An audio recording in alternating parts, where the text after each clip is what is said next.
Assalamualaikum warahmatullahi wabarakatuh. Waalaikumsalam. Waalaikumsalam warahmatullahi wabarakatuh. Innal hamdalillah nahmaduhu wa nasta'inuhu wa nastaghfiruh wa na'udzu billahi min syururi anfusina wa min sayyiati a'malina. Man yahdihillahu fala mudhillalah wa man yudlilhu fala hadiyalah. Assalatu wassalamu ala Rasulillah wa ala alihi wa ashabihi wa mawalah wa ba'du. Puji dan syukur kita panjatkan kehadirat Allah Subhanahu wa taala atas limpahan nikmat, rahmat dan karunia-Nya yang tak terhingga. Salawat serta salam kita sanjungkan kepada Nabi kita Muhammad sallallahu alaihi wasallam beserta keluarga, sahabat dan para pengikutnya. Pemirsa sahabat kurma dimanapun berada, alhamdulillah hari ini kita memasuki hari ke-19 untuk kegiatan kurma Ramadan ini, kuliah umum revitalisasi iman dan takwa. Sebagian dari kita juga mungkin ada yang memasuki hari ke-19 untuk puasa Ramadannya dan ada yang memasuki hari ke-18. Mudah-mudahan semua amal ibadah kita di bulan yang mulia ini diterima oleh Allah Subhanahu wa taala. Bapak dan Ibu pemirsa sahabat kurma dimanapun berada, Rasulullah Shallallahu Alaihi Wasallam pernah mengingatkan kita semuanya, idza mata ibnu Adam in qata'a amaluhu illa min thalathin, shadaqatin jariyah aw ilmin yuntafa'u bihi aw waladin shalih yad'u lah. Ketika anak keturunan Adam sudah tiba waktunya untuk meninggal dunia, semua konektivitas yang ada hubungannya dengan dunia terputus kecuali 3 hal, yaitu sedekah jariyah atau anak yang mendoakan kedua orang tuanya, atau sedekatin jariyah atau ilmin yuntafa'u bihi aw waladin yad'ula, atau ilmu yang bermanfaat gitu ya. Nah, berbicara tentang sedekah jariyah, kita masih harus menyadari bahwa banyak kalangan umat Islam yang memaknai sedekah jariyah ini dalam makna yang sempit gitu ya.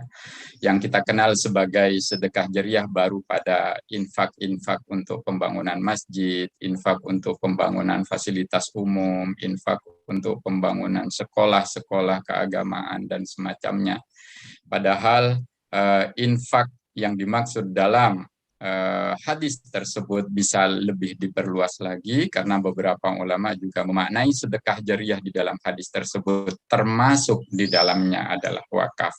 Oleh karena itu dalam kesempatan ini kita ingin mengangkat tema semua bisa berwakaf, menilik perkembangan wakaf dari masa ke masa. Berbicara tentang wakaf, kalau di masa kecil saya pada dekade 80-an kurang lebih, mungkin di antara Bapak dan Ibu juga ada yang mengamati keadaan di sekitarnya, bahwa wakaf itu hanya kalau ada jenis-jenis barang dalam ilmu ekonomi, mungkin wakaf itu bisa dikategorikan ibadah yang mewah, seperti ibadah haji yang hanya biasa dilaksanakan oleh orang-orang yang mampu. Wakaf pun demikian, pada saat itu hanya dilakukan oleh orang-orang yang memiliki harta lebih, karena wakaf dimaknai atau dibatasi pada memberikan sebuah aset, apakah itu tanah atau bangunan, untuk kepentingan umat yang lebih luas, untuk dibangun sebuah sekolah, untuk dibangun sebuah masjid, untuk dipergunakan sebagai lahan kuburan dan semacamnya. Bagaimana perkembangan wakaf belakangan ini? Apakah konsep wakaf masih seperti itu, hanya terbatas pada pembangunan sekolah, pembangunan masjid, dan penggunaan lahan untuk kuburan dan semacamnya? Dalam kesempatan ini kita akan dengarkan bersama kajian dari kedua narasumber kita yang Masya Allah luar biasa. Yang pertama ada Fadilatul Ustadz Dr. Abdurrahman Misnu BPMEI. Beliau saat ini menjabat sebagai Direktur Program Pasca Sarjana Institut Agama Islam Syahid Bogor, gitu ya. Kemudian yang kedua juga ada Ibu Dr. Heni Hari Astuti MAK. Beliau saat ini menjabat sebagai dosen di Universitas Trisakti Jakarta. Baik, Bapak dan Ibu, tentu kita sudah tidak sabar ingin mengetahui seperti apa perkembangan wakaf dari masa ke masa. Maka saya akan berikan kesempatan pertama kepada narasumber pertama kita, Fadilatul Ustadz Dr. Abdurrahman Misno, BPMEI. Fal waktu iyyahu masykura.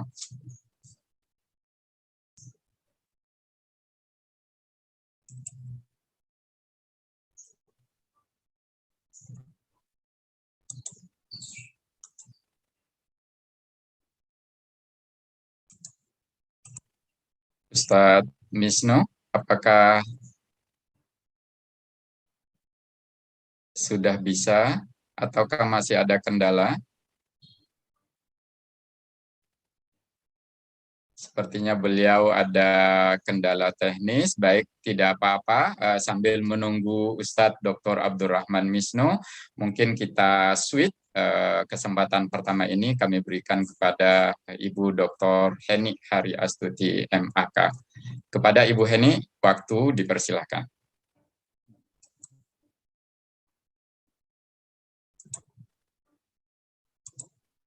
Assalamualaikum warahmatullahi wabarakatuh. Waalaikumsalam warahmatullahi wabarakatuh. Terima kasih Ustadz Khalif untuk kesempatan dan waktunya. Alhamdulillahirrahmanirrahim, puji syukur kita panjatkan kehadirat Allah Subhanahu wa taala. Ya, siap.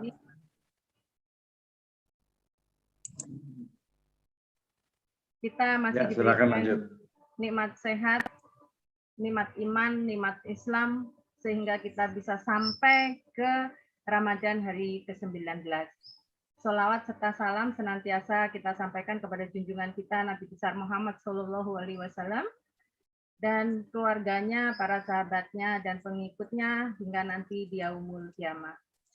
Bapak, Ibu, pemirsa setia kurma dimanapun Anda berada, hari ini kita akan membahas tentang masalah wakaf. Seperti tadi yang sudah disampaikan oleh Ustadz Khalif bahwa kita selalu paradigma wakaf itu sepertinya harus sesuatu yang besar. Kita kaya dulu baru kita bisa berwakaf. Nah, ternyata di dalam perkembangannya, wakaf ini tidak hanya menjadi ibadah yang bisa dilakukan oleh orang-orang kaya atau orang-orang yang berduit. Tetapi ternyata wakaf juga bisa kita lakukan. Meskipun misalnya kita nggak punya penghasilan yang besar. Nah, dalam kesempatan ini, saya ingin berbagi tentang bagaimana perkembangan wakaf dan saya juga pengen kita tahu apa sih faedah dari wakaf gitu ya. Jadi kok kayaknya wakaf ini menjadi sebuah ibadah yang sangat istimewa bagi umat Islam. Baik, saya akan share screen saya sebentar. Apakah sudah kelihatan, Ustaz? Sudah Bu Dokter. Mungkin bisa di full view ya, biar kelihatan di. Bapak, Ibu, pecinta kurma dimanapun Anda berada. Jadi seperti tadi juga Ustadz Khalif sudah sampaikan bahwa ketika manusia itu meninggal dunia, ada salah satu pahala yang tidak akan habis atau kita tetap akan kita bawa sampai kita nanti sudah meninggal dunia. Salah satunya adalah pahala jariah. Nah, bagaimana kita mendapatkan pahala jariah? Salah satunya adalah dengan berwakaf. Mari kita sama-sama mengenal apa itu wakaf dan bagaimana caranya supaya saya pun, kita pun mempunyai kesempatan untuk memiliki salah satu pahala jariah yang akan kita bawa sampai nanti kita meninggal. Yang pertama, sebelum masuk ke perkembangan, kita harus paham dulu apa sih sebenarnya wakaf itu gitu ya. Wakaf di sini diartikan sebagai menahan sesuatu barang dan menyalurkan manfaatnya. Jadi Bapak Ibu pemirsa setia kurma, pengertian wakaf itu adalah pokoknya harus ditahan. Kemudian yang kita sedekahkan, yang kita manfaatkan adalah manfaat dari nilai ekonomis pengelolaan aset wakaf itu sendiri. Kemudian landasan hukum dari ibadah wakaf ini salah satunya ada di dalam Al-Quran surat Yasin ayat 12 yang artinya sungguh kamilah yang menghidupkan orang-orang yang mati dan kamilah yang mencatat apa yang telah mereka kerjakan. Bekas-bekas mereka yang mereka tinggalkan. Apa yang maksudnya bekas-bekas di sini adalah ibadah apa yang kita tinggalkan yang kita masih bisa bawa nanti.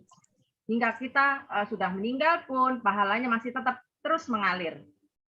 Kemudian wakaf, sebagian ulama juga berpendapat bahwa wakaf sebagai al-khair, artinya adalah sebuah ibadah yang berarti kebaikan.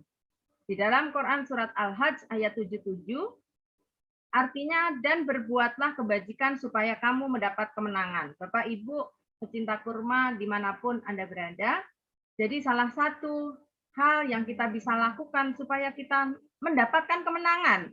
Kemenangan kalau buat orang Islam bukan kemenangan di dunia, Bapak Ibu. Kemenangan yang sesungguhnya adalah kemenangan ketika kita nanti sudah meninggal dunia, ketika sudah nanti di yaumul qiyamah kita mendapatkan hasil dari investasi-investasi kita di sewaktu kita hidup di dunia. Kemudian wakaf juga merupakan ibadah multiple effect. Artinya, wakaf itu tidak hanya mendatangkan pahala untuk kita yang melakukan wakaf atau yang berwakaf, tetapi wakaf juga mendatangkan manfaat atau menebar manfaat bagi sesama. Nah, barang siapa mengamalkan wakaf, maka ia akan mendapat pahala tidak terputus. Hal ini disampaikan di dalam hadis riwayat Muslim nomor 1631. Jadi, jika seseorang meninggal dunia, maka terputuslah amalannya kecuali 3 perkara, yaitu sedekah jariah, yang mana wakaf bisa merupakan bagian dari sedekah jariah ini, kemudian ilmu yang dimanfaatkan atau doa anak yang soleh. Jadi, kita di sini benar-benar paham kenapa kita harus berwakaf. Karena itu adalah tabungan kita nanti ketika kita meninggal dunia. Kalau kita saat ini nabung uang misalnya ratusan juta, bahkan barangkali miliaran, itu nggak akan menjamin Bapak Ibu akan menolong kita nanti setelah kita meninggal dunia. Tidak akan menjamin akan menolong kita nanti di hari kiamat. Tetapi dengan pahala jariah, yang salah satunya kita bisa lakukan melalui wakaf ini, maka insya Allah jaminan itu sudah kita dapatkan. Jaminan itu sudah kita pegang. Insya Allah nanti kita akan panen ketika kita sudah meninggal dunia dan ketika nanti di yaumul qiyamah. Kemudian bagaimana kalau misalnya saya ingin berwakaf? Jadi wakaf itu bukan sesuatu yang sulit. Wakaf itu mudah sebenarnya. Yang pertama rukun wakaf itu adalah yang melakukan wakaf atau orang yang berwakaf harus memiliki harta yang diwakafkan secara penuh. Kemudian harus dewasa dan juga berakal sehat, karena ini kita melakukan sebuah tindakan hukum. Kemudian berikutnya adalah benda yang diwakafkan atau al-mu'ukufnya. Harus diketahui jumlahnya dan harus di bawah kepemilikan kita. Jadi kita tidak boleh mewakafkan dengan harta yang misalnya masih berhutang. Nah, itu tidak boleh. Harus barang itu sudah kepemilikannya sudah full di bawah kita. Kemudian orang yang menerima manfaat wakaf atau al-mu'ukuf alaihnya merupakan orang muslim. Kemudian lafaz atau ikrar wakaf atau akadnya gitu ya, harus dapat direalisasikan dan bersifat pasti. Artinya ketika kita melakukan ikrar wakaf, kita sudah harus sebutkan wakafnya untuk siapa, kemudian untuk keperluan apa, itu sudah harus jelas di situ. Jadi ini sebuah rukun dan syarat wakaf yang sangat mudah Bapak Ibu. Kita pun bisa melakukan, siapapun bisa melakukan, nggak harus pinter, nggak harus utas, nggak harus kiai, nggak harus kaya gitu ya. Jadi kita pun bisa melakukan wakaf ini. Kemudian di sini saya akan sampaikan bagaimana perkembangan wakaf itu dari masa ke masa. Yang pertama zaman Rasulullah, wakaf itu sudah dilakukan oleh Rasulullah Shallallahu Alaihi Wasallam. Pada saat itu Rasulullah mewakafkan tanah untuk Masjid Kuba. Bagi Bapak Ibu yang sudah melakukan haji atau umroh pasti familiar dengan Masjid Kuba ini, gitu ya, masjid yang berada di Madinah. Ternyata itu adalah wakaf dari tanah Rasulullah Shallallahu Alaihi Wasallam. Kemudian juga beliau mewakafkan kebun kurma. Setelah zaman Rasulullah, para sahabat juga sudah ikut apa yang dilakukan Rasulullah, yaitu melakukan wakaf. Dimulai dari sahabat Umar bin Khattab, kemudian Abdurrahman bin Auf, Utsman bin Affan yang terkenal dengan wakaf sumurnya, kemudian Abu Talhah dan sahabat-sahabat lain. Para sahabat pun mengikuti apa yang dicontohkan Rasulullah, yaitu berwakaf. Karena mereka sangat tahu apa manfaat dari wakaf ini. Kemudian zaman kekhalifahan dimulai dengan dinasti Mamluk dan kekhalifahan Turki Utsmani.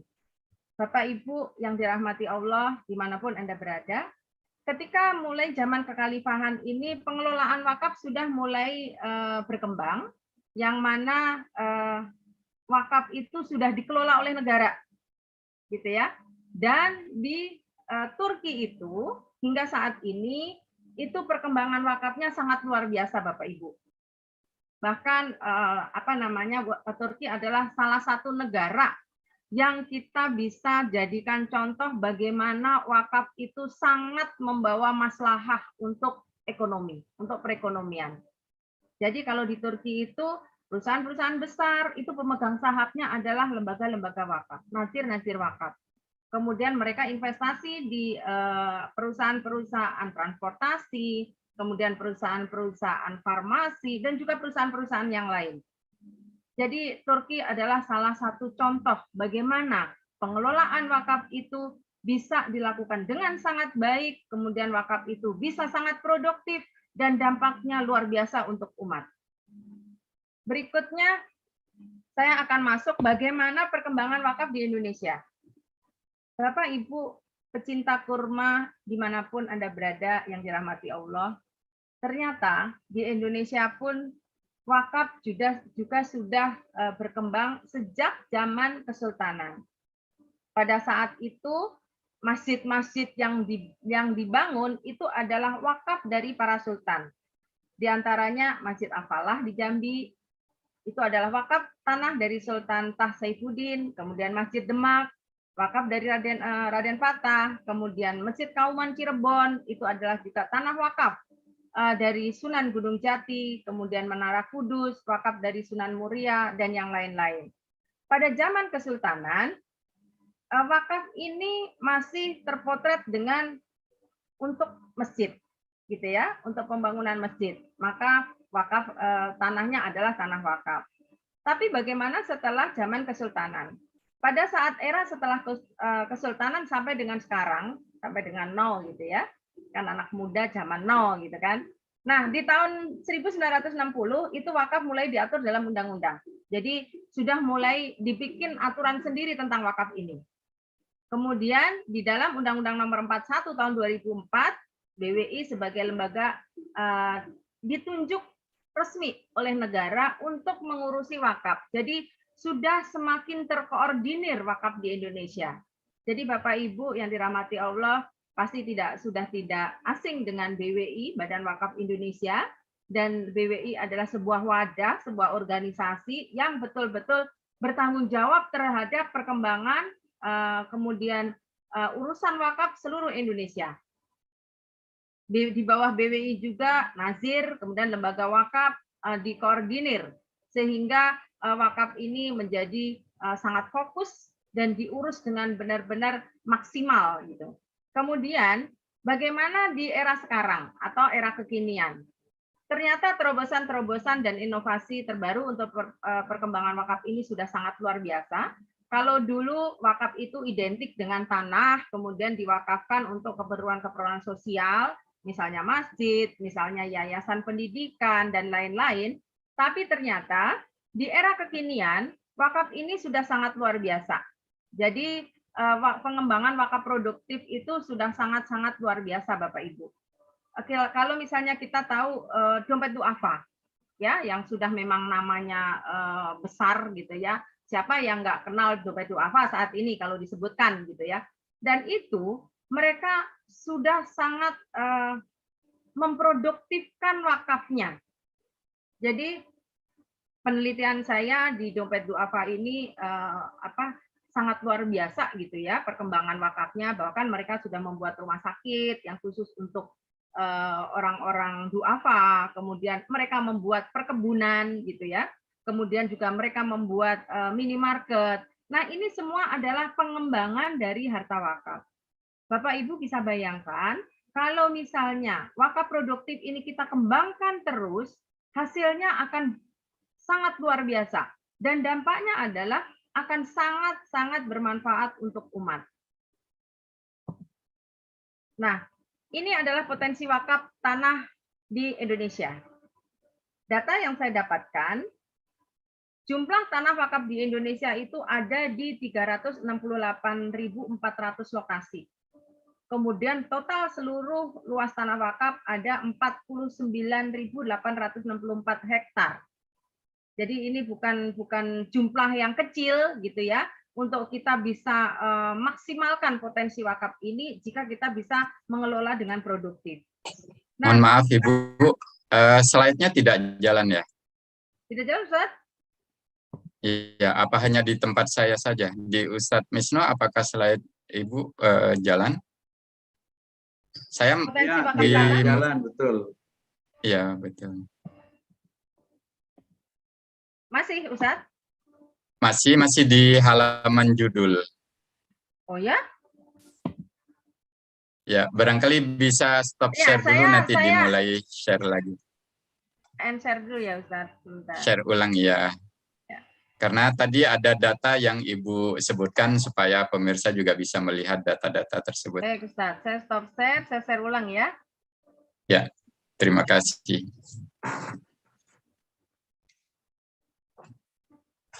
Nah, alhamdulillah. Sudah terlihat di potensi wakaf tanah. Oke. Sekarang juga. Ini adalah potensi wakaf tanah yang ada di Indonesia. Jadi kita bisa lihat sangat besar potensi wakaf yang ada di Indonesia. Kalau misalnya kita bisa manfaatkan, kita produktifkan untuk kepentingan umat, dampaknya sangat luar biasa. Di sini kita bisa lihat bahwa dari sekian persen pemanfaatan wakaf, yang terbesar adalah untuk masjid. Kemudian untuk makam, untuk sekolah baru 10,6%, dan ini biasanya adalah sekolah-sekolah yang untuk duafa yang artinya dikelola oleh yayasan dan bahkan tidak berbayar seperti itu. Kemudian juga pesantren dan sosial lainnya. Jadi di sini belum kelihatan wakaf produktifnya mana, gitu ya. Karena sebenarnya dari tanah seluas ini kita bisa manfaatkan atau kita bisa produktifkan sehingga mempunyai dampak yang kita bisa maksimalkan untuk kesejahteraan umat. Kelihatan, Ustaz? Potensi wakaf. Kelihatan. Baik. Kelihatan. Berikutnya adalah potensi wakaf uang. Bapak Ibu yang dirahmati Allah, potensi wakaf uang saat ini juga sungguh sangat luar biasa. Kalau kita lihat pada tingkat penghasilan, ini penduduk kita kan 200 juta lebih gitu ya, dan kemudian kita Muslim adalah 80 atau 85%-nya. Andai saja Muslim yang sekian besar itu memiliki kesadaran untuk mau berwakaf, meskipun jumlahnya kecil, maka mari kita hitung potensinya seberapa besar. Yang pertama di sini kita lihat tingkat penghasilan per bulan. Kalau misalnya orang yang mempunyai tingkat penghasilan per bulannya 500.000, kemudian untuk total yang memiliki penghasilan 500.000 ini kita hitunglah, kita asumsikan 4 juta dan saya yakin pasti lebih. Kemudian tarif wakaf per bulannya 5.000 saja. Jadi dari penghasilan kita tadi 500.000 itu kita wakafkan 5.000 Bapak Ibu. Maka potensi wakaf tunai per bulannya itu adalah 20 miliar per bulan. Kalau setahun menjadi 240 miliar. Jadi orang yang punya penghasilan 500.000 sudah bisa berwakaf. Jadi kita patahkan tadi ya asumsi atau paradigma bahwa wakaf itu harus kaya, wakaf itu harus punya tanah luas. Ternyata tidak. Kita punya penghasilan 500.000 saja kita sudah bisa berwakaf. Dan wakafnya tuh nggak besar, 5.000 sebulan. Tapi ingat tadi bahwa ini adalah pahala jariah yang kita akan panen nanti ketika kita sudah meninggal dunia, dan kita akan panen ketika nanti kita di akhirat. Kemudian tingkat penghasilan yang kedua adalah 1 sampai 2 juta. Jumlah muslimnya kita anggap 3 juta lah ya. Dari seluruh penduduk Indonesia yang punya penghasilan 1,2 juta itu kita ambil 3 juta saja. Ya, untuk yang berpenghasilan 1 sampai 2 juta, mari berwakaf 10.000 per bulan. Potensi wakafnya per bulan adalah 30 miliar dan potensi wakaf tunainya per tahun 360 miliar. Kita masuk ke kategori ketiga, tingkat penghasilan 2 sampai 5 juta. Kita ambil 2 juta saja, 2 juta orang. Kemudian tarif wakaf per bulannya 50.000, potensi wakaf tunai per bulannya adalah 100 miliar, dan potensi wakaf per tahunnya adalah 1,2 triliun. Lapisan yang terakhir, orang yang punya penghasilan 5 sampai 10 juta. Kita ambil 1 juta saja. 1 juta orang yang punya penghasilan 5 sampai 10 juta, kemudian berwakaf 100.000 per bulan. Jadi Bapak Ibu bisa bayangkan kalau orang punya penghasilan 5 sampai 10 juta, kira-kira wakaf 100.000 itu ringan apa ringan? Ya. Paling kita jalan ke mall 100.000 dapat apa gitu ya. Tapi kalau kita wakafkan, Bapak Ibu bisa lihat potensi wakaf tunai per bulannya adalah 100 miliar. Itu berarti potensi wakaf tunai per tahunnya adalah 1,2 triliun. Jadi Bapak Ibu, dengan orang yang punya penghasilan dari 500.000 hingga tadi 10 juta, dengan tarif wakaf yang mulai dari Rp5.000 per bulan, Rp10.000 per bulan, kemudian Rp50.000 per bulan, dan Rp100.000 per bulan, maka potensi wakaf tunai kita ada 3 triliun per tahun. Jadi ini saya ketika melihat data ini sangat luar biasa gitu ya. Bisa-bisa pemerintah pajaknya nggak usah tinggi-tinggi deh, karena APBN bisa dibiayai dari sini gitu. Jadi ini sumber-sumber yang kita untuk membangun, misalnya untuk pengentasan kemiskinan, kita untuk membangun fasilitas-fasilitas buat duafa, dan kita bangun fasilitas-fasilitas lain untuk kepentingan umat dengan uang dari wakaf. Bapak Ibu bisa bayangkan bagaimana sejahteranya umat Islam nanti jika memang ini benar-benar dikelola dengan sangat maksimal. Ini potensi yang sangat luar biasa. Jadi kalau 500.000 lah, kita punya penghasilan 500.000, saya sebulan wakafnya 5.000. Ringan apa ringan? Sangat ringan. Kemudian kita pikirkan, oh iya dengan saya 5.000 wakaf tadi, maka apa benefit yang saya akan dapatkan nanti? Sangat luar biasa Bapak Ibu. Jadi mari kita nggak usah nunggu kaya dulu gitu ya. Nggak perlu kok, ternyata kalau mau wakaf itu nggak perlu kaya baru bisa berwakaf. Enggak. Dengan kita punya penghasilan atau dengan 5.000 per bulan aja kita sudah bisa berwakaf. Selanjutnya Bapak Ibu, nah zaman now tadi ternyata juga inovasi dan kreativitas untuk pembayaran wakaf itu sangat mudah. Nggak perlu kita susah-susah harus ke KUA, membuat ikrar wakaf dan lain-lain. Tidak perlu kita harus ke BWI, jalan sendiri ke BWI. Nggak perlu. Ternyata inovasi dan kreativitasnya itu sudah sangat luar biasa. Yang pertama kita bisa lihat dari wakaf uang ini bisa kita melalui crowdfunding. Artinya penggalangan dana secara online melalui beberapa situs terpercaya. Contohnya kitabisa.com, Dompet Duafa, Global Wakaf, dan lain-lain. Di hari ini siapa yang nggak main medsos? Kayaknya hampir semua orang main medsos. Bahkan anak kecil pun sudah main medsos. Jadi sudah sangat mudah sekali kalau kita mau misalnya berwakaf melalui crowdfunding ini. Banyak, kitabisa.com, tinggal kita klik, kemudian kita masukkan data-data kita nanti dikasih pilihan, mau wakaf yang berapa rupiah nilainya, kemudian peruntukannya untuk apa, kita tinggal bisa pilih. Jadi sangat mudah sekali. Kemudian juga bisa melalui QR code, yaitu pembayaran yang sangat mudah gitu ya, tinggal kita scan QR code-nya kemudian kita kirimkan. jumlahnya bisa berapa saja. Ya, Bapak Ibu, tidak usah nunggu kaya untuk berwakaf. Ingat, kita sedang menabung untuk di akhirat nanti, gitu ya. Kalau nunggu kaya, nggak tahu sampai kapan. Tapi yang penting niat kita dari sekarang. Berapapun, mari kita berwakaf. Kemudian melalui media sosial, Twitter, Instagram, dan Facebook yang merupakan media sosial terbesar yang saat ini saya rasa siapa kalau ditanya nggak punya akun IG gitu ya, atau Facebook, hampir semua punya akun. Dan di sini pun juga banyak sekali media-media yang bisa memfasilitasi kita untuk berwakaf. Kemudian aplikasi dan marketplace, misalnya Gojek, Grab. Pada saat ini barangkali mereka belum memasukkan ya Bapak Ibu menu untuk berwakaf ini. Tapi ini harus kita berikan masukan kepada mereka untuk mereka setiap kali transaksi, misalnya apakah Anda ingin berwakaf dari 1.000, dari 5.000, ada pilihannya. Ini juga dampaknya nanti akan sangat luar biasa karena potensi wakaf kita itu besar. Itu tadi yang saya sampaikan, potensi wakaf kita itu sangat besar. Apabila kita diberi kemudahan-kemudahan seperti ini, insya Allah orang itu nggak akan berat untuk berwakaf, ya. Karena sekali lagi kita harus berpikir bahwa ini adalah sebuah ibadah yang pahalanya itu akan mengalir terus meskipun kita sudah meninggal. Jadi dengan inovasi tadi, maka semua orang bisa berwakaf tanpa harus menjadi kaya.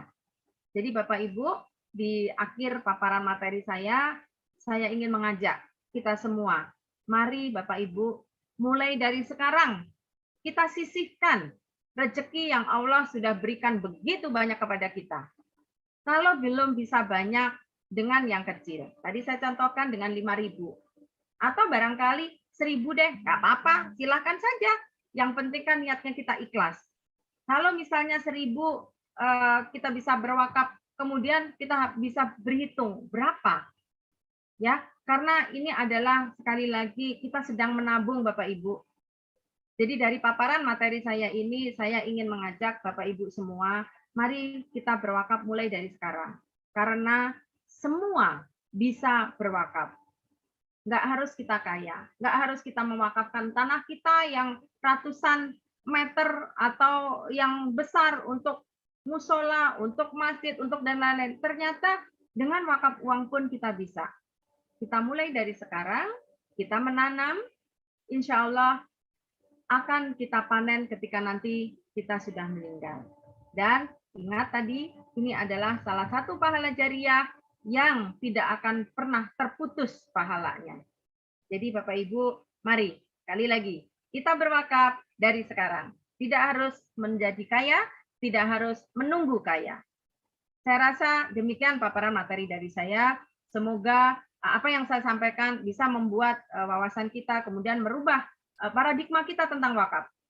Sehingga kita bisa dengan mudah, dengan ringan untuk kita mulai hari ini kita berwakaf. Meskipun mulai dari yang kecil. Saya rasa itu Pak Holid, terima kasih. Mohon maaf atas semua kekurangannya. Wabillahi taufiq wal hidayah. Assalamualaikum warahmatullahi wabarakatuh. Waalaikumsalam warahmatullahi wabarakatuh. Waalaikumsalam warahmatullahi wabarakatuh. Baik, terima kasih banyak kami haturkan kepada Ibu Dr. Heni Haryastuti, MAK, atas paparan yang luar biasa, mengajak kita tadi untuk berwakaf, ditutup dengan kalimat semua orang bisa berwakaf tanpa harus menjadi kaya. Nah, ini statement ini menarik sekali, menyentil kita semuanya bahwa kita semuanya bisa melakukan wakaf ini. Tadi juga sudah dijelaskan seberapa besar potensi wakaf di Indonesia, di sebuah negara yang mayoritas penduduknya adalah beragama Islam. Kalau bahkan sampai Ibu Dr. Heni menyampaikan kalau potensi wakaf ini bisa dioptimalkan, maka mungkin APBN bisa didanai dari dana wakaf ini sehingga beban pajak kepada masyarakat bisa ditekan. Mudah-mudahan suatu saat statement Ibu Dr. Heni itu bisa terrealisasi di negara kita. Baik, Bapak dan Ibu, kita masih ada satu narasumber lagi, yaitu Fadilatul Ustadz Dr. Abdurrahman Misno, BPMEI. Beliau juga akan berbicara tentang wakaf, perkembangannya dari masa ke masa. Kami berikan waktu kepada Fadilatul Ustadz Dr. Abdurrahman Misno, BPMEI, fal waktu iyyahu masykurah.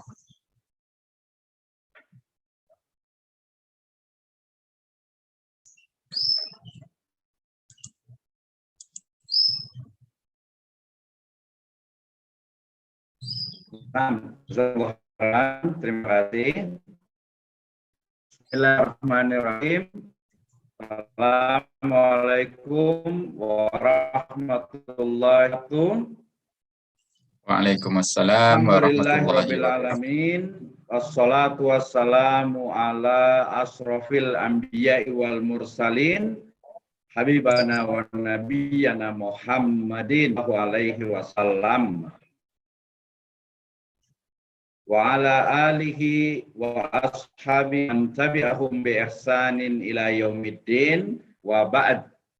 Qala Allah ta'ala fihil karim, a'udzu billahi minasyaitonir rajim. Bismillahirrahmanirrahim. Ya ayyuhalladzina amanu anfiqu minat thayyibat ma kasabtum.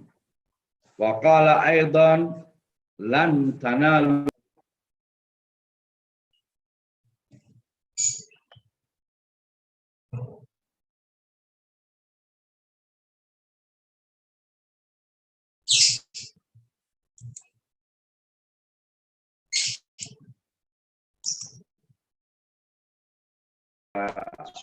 ada muskilah di jaringan ini. Terima kasih. Saya akan ulang kembali Ustaz Khalif ya. Mohon maaf sekali nih sore-sore agaknya. Suara saya terdengar dengan baik, Ustaz Khalif? Sekarang terdengar jelas, Ustaz. Apakah suara saya terdengar dengan baik? Terdengar dengan baik.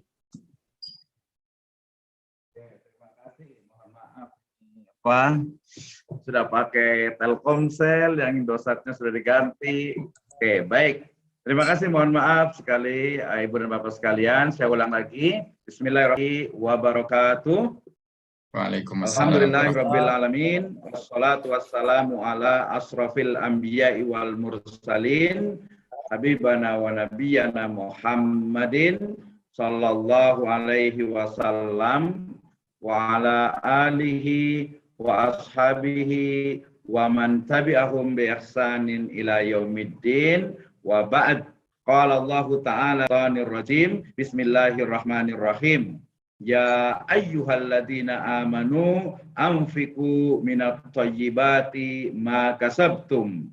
Wa qala azza wa jalla aidan lan tanalul birra hatta tunfiqu mimma tuhibbun. Wa ma tunfiqu min syai'in fa innallaha bihi alim.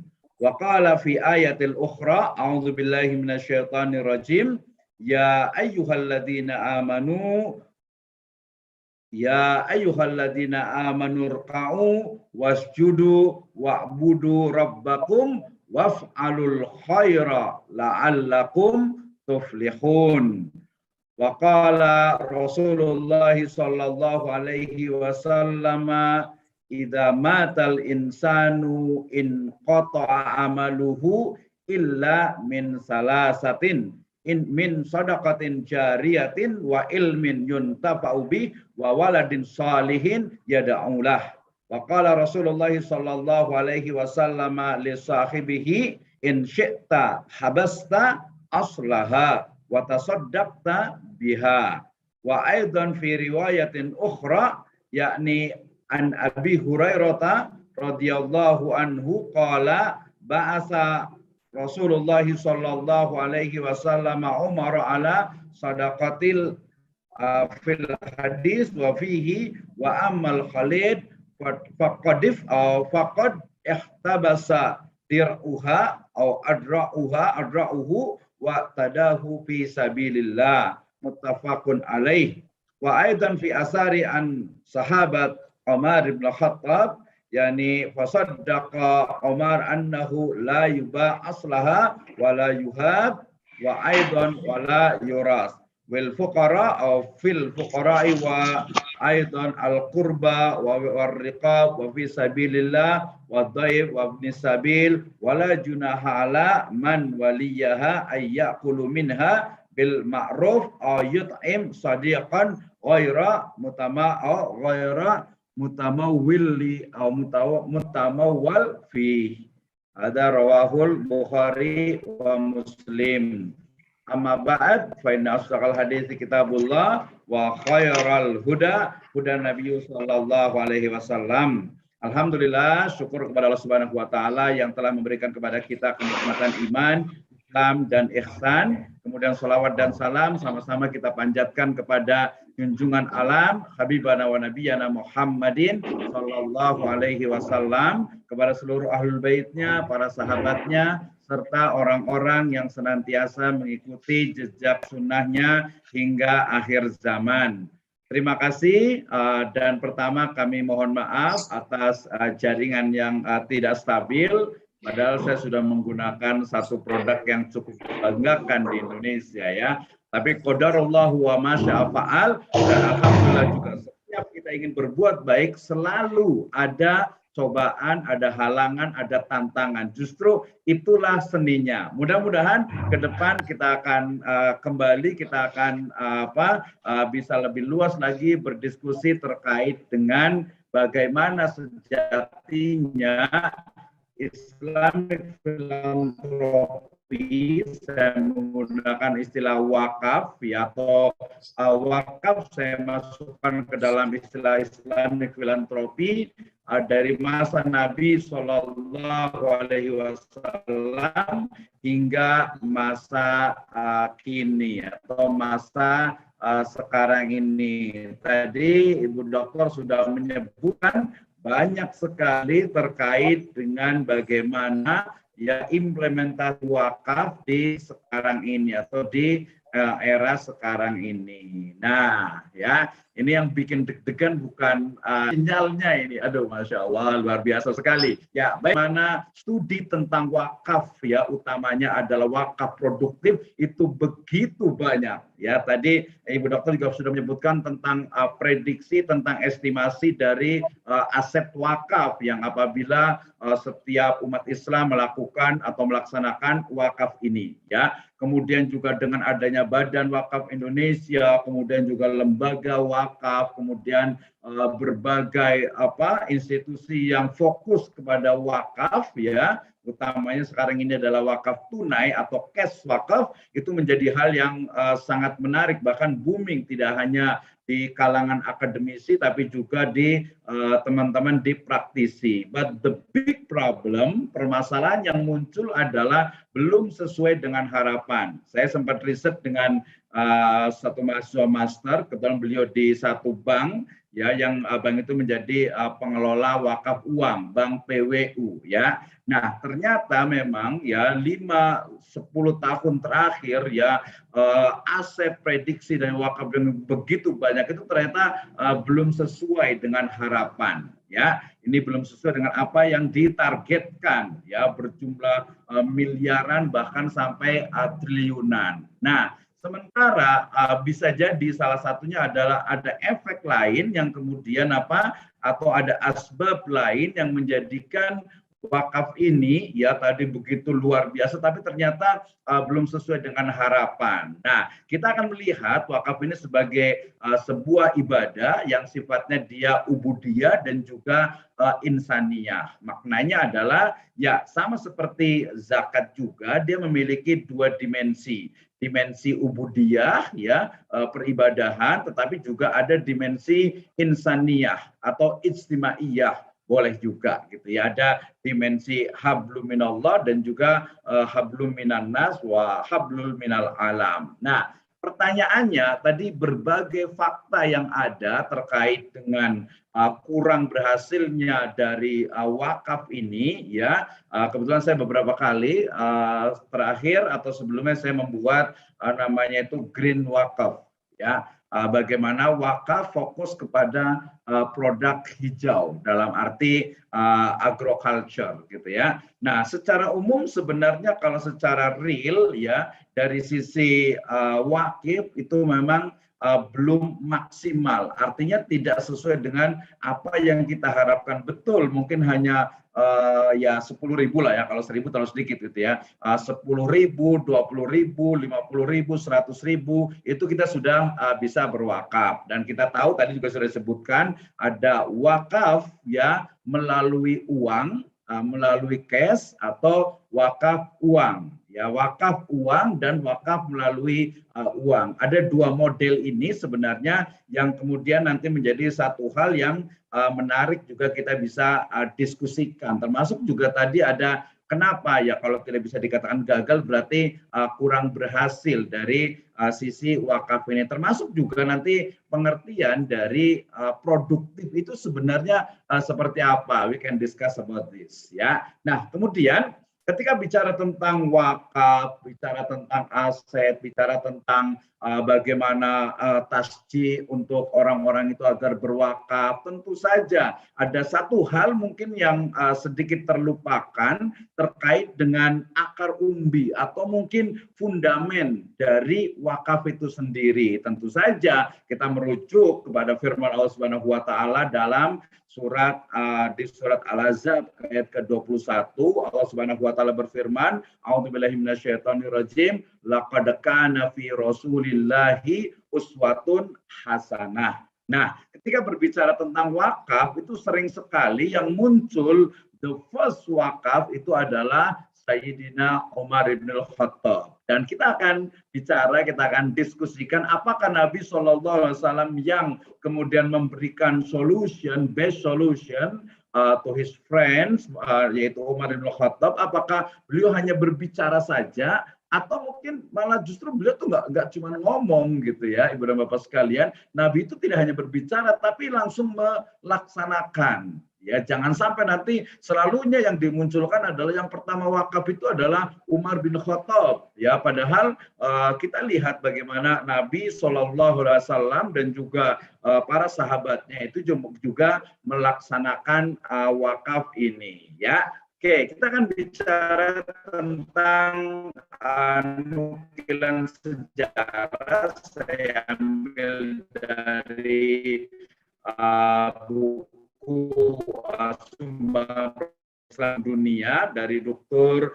Agib Az-Zirjani terkait dengan harta wakaf pertama di dalam Islam. Kita lanjut lagi, ya, banyak cobaan ini unstabil gitu ya. Oke, saya mulai dari sini ya, bahwa ternyata ketika berbicara tentang wakaf, ya, bukan hanya berbicara dari masanya atau dari Umar ibn Khattab, ya. Banyak sekali riwayat yang menyebutkan bahwa Nabi SAW ketika beliau itu membeli tanah ya dari seorang yatim dari Bani Najjar, ya, ternyata itu dijadikan sebuah masjid seharga 800 dirham dan I think it's the first wakaf in Islam. Ya, ini adalah wakaf pertama sebelum Khaybar dari Umar ibn Khattab atau wakaf yang ada di Khaybar dari Umar ibn Khattab radhiyallahu anhu. Nah, demikian juga tadi ketika Nabi SAW itu membeli satu tanah seharga 800 dirham, kemudian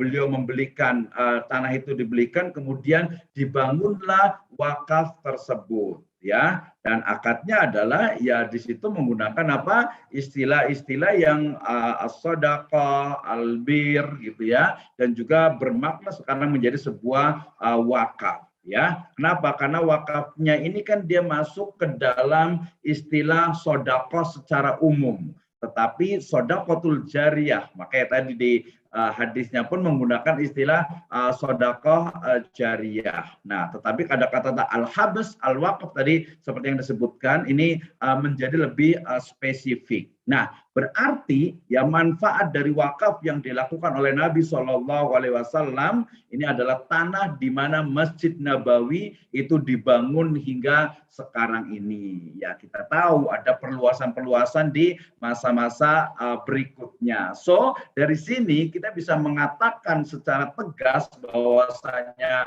Nabi SAW bukan hanya memerintahkan, bukan hanya memberikan satu judgement, solusi kepada Umar bin Khattab agar mewakafkan tanah di Khaybar, tetapi beliau sendiri sudah melakukannya terlebih dahulu. Ini hal yang sangat penting, gitu ya, sangat penting sekali. Kemudian, ya, ini tadi juga disebutkan bahwasanya setelah siapa Nabi SAW dilanjutkan juga dengan sahabatnya yaitu Khalifah Abu Bakar As-Siddiq, ya. Tadi Rasulullah membeli 10 dinar dan Abu Bakar kemudian membayarnya pada zaman Nabi SAW. Ya, kita tahu ketika itu Masjid Nabawi itu hanya 35 kali 35 meter persegi. Nah, kemudian setelah perang Khaybar berarti sudah mendapatkan di sana lahan untuk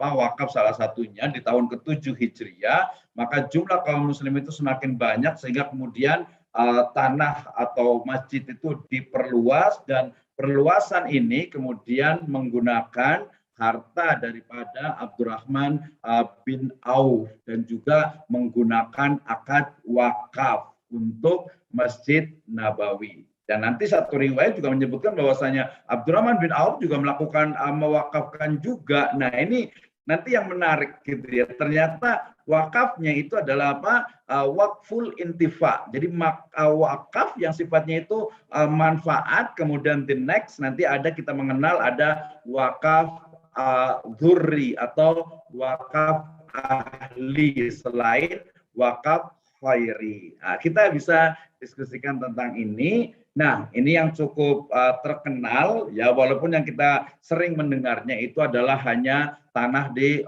Khaybar ya, dari Umar bin Khattab radhiyallahu anhu. Padahal ini kronologinya adalah ketika Umar bin Khattab mendapatkan bagian dari tanah di Khaybar, ya kemudian beliau bertanya kepada Nabi, maka in syi'ta habasta, ya apabila engkau mau maka engkau tahan aslinya atau modalnya atau tanahnya itu la yuhab wala yuba wala yuras gitu ya. Maka kemudian karena sami'na wa wata'na, kemudian Umar bin Khattab taat kepada Nabi dan menjadikan tanah terbaik yang ada di Khaybar itu tahan pokoknya, tanahnya tidak dijual, tidak diwariskan, tidak dihibahkan, ya. Kemudian hasilnya itu disedekahkan, ya. Selain itu sebenarnya juga Ibnu Khattab ini juga beliau itu melakukan wakaf juga di Thamab dan juga di Wadil Qura. Nah, nanti di Wadil Qura juga ada beberapa sahabat lain yang juga melakukan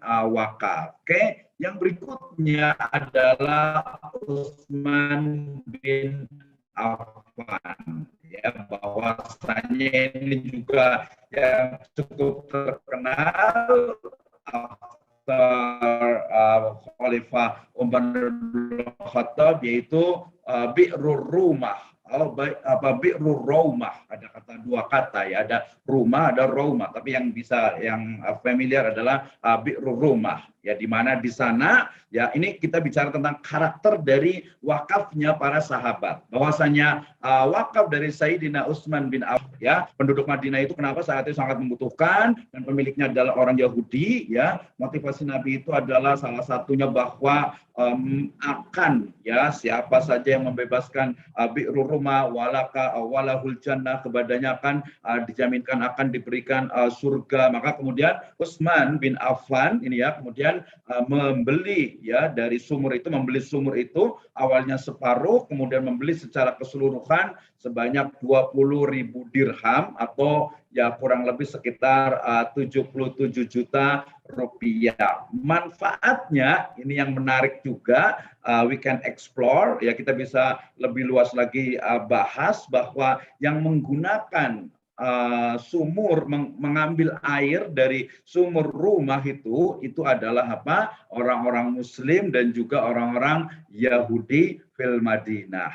Nah, ini penting sekali memahami setiap detail dari kejadian fakta yang ada di masa Nabi SAW dan para sahabatnya sebagai pedoman kita dalam apa? Membuat satu pemahaman yang baru di era sekarang ini. Nah, ternyata sumur Raumah itu ya kemudian mengalami perkembangan, ditambah lagi dengan kebun kurmanya, hingga sekarang ini menjadi satu hotel Utsman bin Affan yang sangat luar biasa sekali. Ini sudah sering sekali diceritakan. Nah, kita berlanjut ke Sayyidina Ali bin Abi Thalib, kepada Ali bin Abi Thalib radhiyallahu anhu, di mana faktanya beliau pernah Khaybar, kemudian juga tanah di Yanbu, kemudian juga sumber air di Abu Naizar, kemudian juga tadi di Wadil Qura, dan juga ada satu tanah di wilayah Al-Azaniyah. Nah, ini menjadi hal juga yang selama ini mungkin belum kita begitu dengar tentang wakafnya Ali bin Abu Thalib. Nah, yang menarik nanti adalah bahwa wakaf yang sebagian para sahabat lakukan itu juga selain wakaf khairi, juga wakaf dzurri atau wakaf ahli. Nah, Ibu dan Bapak sekalian, dan tidak lupa juga yang cukup terkenal adalah wakafnya Abu Thalhah atau Zain bin Sahal, ya, di mana karakternya ini adalah beliau mewakafkan Bayruha, ya, yang cukup yang terkenal, yang masyhur itu adalah Bayruha, tapi ada juga yang menyebutnya dengan istilah Biroha, ya. Nah, karakter dari wakafnya Abu Thalhah pertama adalah kebun yang produktif. Yang kedua adalah kebun itu memang yang paling dicintai oleh siapa? Abu Thalhah. Dan kemudian manfaatnya itu ya oleh penduduk Madinah. Nah, ini menjadi hal yang perlu dicatat Ibu dan Bapak sekalian, pemirsa di Syariah Channel. Ya, kenapa? Karena ketika kita bicara, oh ternyata yang namanya sekarang wakaf masjid, oke, yaitu di zaman Nabi, karena memang itu menjadi hal yang sangat urgent, penting untuk ibadah, itu yang wajib gitu ya, wajib ibadah, sholat ya harus ada. Tetapi kemudian setelah terpenuhinya ibadah, setelah terpenuhinya sarana-sarana ibadah, yang berikutnya adalah apa? Bagaimana kesejahteraan dari umat itu juga difikirkan. Tadi ada sumurnya, rumahnya Utsman bin Affan, ya, termasuk juga di beberapa masa berikutnya adalah kebun kurmanya, kemudian juga kebun Bayruhanya Abu Thalhah, kemudian beberapa tadi rumahnya Abdurrahman bin Auf yang dijadikan tempat untuk menginapnya para tetamu Nabi Shallallahu Alaihi Wasallam, dan manfaatnya itu jelas sudah clear dan sangat wadih gitu ya. Jadi agak sedikit pergeseran ya dengan konteks sekarang, dan kita juga boleh saja ya sebagai akademisi itu mungkin mengkritisi, nanti mungkin saya akan sedikit mengkritisi terkait dengan ya fakta dan data yang ditemukan dalam beberapa riset, terutama terkait dengan wakaf produktif ini. Baik, Ibu dan Bapak sekalian, teman-teman semuanya, berarti ya di sini ada wakaf para sahabat yang tadi tidak disebutkan, yang mungkin agak-agak kurang familiar. Di antaranya adalah Sayyidina Abu Bakar As-Siddiq, ya, radhiyallahu anhu, yang beliau juga lihatnya. Ini menarik sekali gitu ya, bahwa ternyata konsep wakaf itu dipahami oleh para sahabat itu juga tadi khairi ahli, ahli khairi. Ya, ini menjadi apa nih, analisis lebih mendalam, kita akan lihat kenapa kok pilihannya adalah dzurri atau ahli. Nah, demikian juga Mu'adz bin Jabal, beliau juga mewakafkan rumahnya di Darul Ansar juga untuk kepentingan dari umat atau kaum muslimin. Nah, tadi satu riwayat yang menyebutkan bahwa yang pertama kali itu adalah Muhairik ya di tahun 626 yang mewakafkan kepada Nabi SAW sebagai nazir tentu saja ya sebuah kebun dengan buah-buahannya. Nah, ini menarik juga, termasuk Anas bin Malik, Abdullah bin Umar, Zubair bin Awam, termasuk Aisyah binti Abu Bakar ya, dan kita bisa menyebutkan bahwa 7 orang di antara 10 orang yang dijamin masuk surga itu mereka melaksanakan wakaf. Ya, Abu Bakar As-Siddiq, Umar bin Khattab, Utsman bin Affan, Abdurrahman bin Auf, Zubair bin Awam, Tolha bin Ubaidillah, dan Sa'ad bin Abi Waqqas. Nah, ini berarti bahwa apa? Yang namanya wakaf itu menjadi satu yang memang menjadi satu tren. Kalau bahasa sekarang itu menjadi lifestyle bagi para sahabat. Ya mungkin lifestyle itu mungkin agak sedikit, tapi menjadi sebuah karakter lah, menjadi sebuah mereka. Nah, termasuk yang terbaru juga dari Khalid bin Walid, karena beliau adalah seorang panglima perang ya, setelah pensiun tentu saja ya, dan juga ketika tidak digunakan, kemudian beliau juga mewakafkan baju-baju besi dan juga perlengkapan perangnya. Tadi sudah saya bacakan riwayatnya. Oke, Ibu dan Bapak sekalian, maka ketika bicara tentang sahabat sebagai pelopor dalam wakaf, saya ambil dari kitab Manarus Sabil, qala Imam Asy-Syafi'i rahimahullah, lam tahbasu ahlul jahiliyah wa innama habsu ahlul Islam. Ya, tidaklah orang-orang Quraisy atau orang-orang di masa jahiliyah, musyrikin Quraisy itu melaksanakan atau melakukan transaksi wakaf, tetapi wa innama habsu ahlul Islam. Jadi yang pertama kali adalah orang-orang kaum muslimin. Jadi masyarakat jahiliyah itu tidak pernah melakukan wakaf. Yang melakukan wakaf hanyalah kaum muslimin. Dan kita lihat beberapa university di Eropa sana ternyata juga mengambil tradisi wakaf ini untuk membangun berbagai universitas di sana. Dan ini menjadi hal yang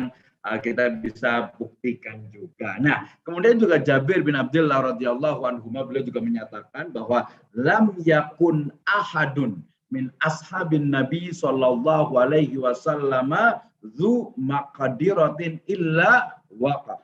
Ya, tidak ada seorang sahabat Nabi sallallahu alaihi wasallam yang memiliki kemampuan kecuali mereka melakukan wakaf. Ini diambil dari Abu Bakar Al-Kasyaf dalam Ahkamul Auqaf.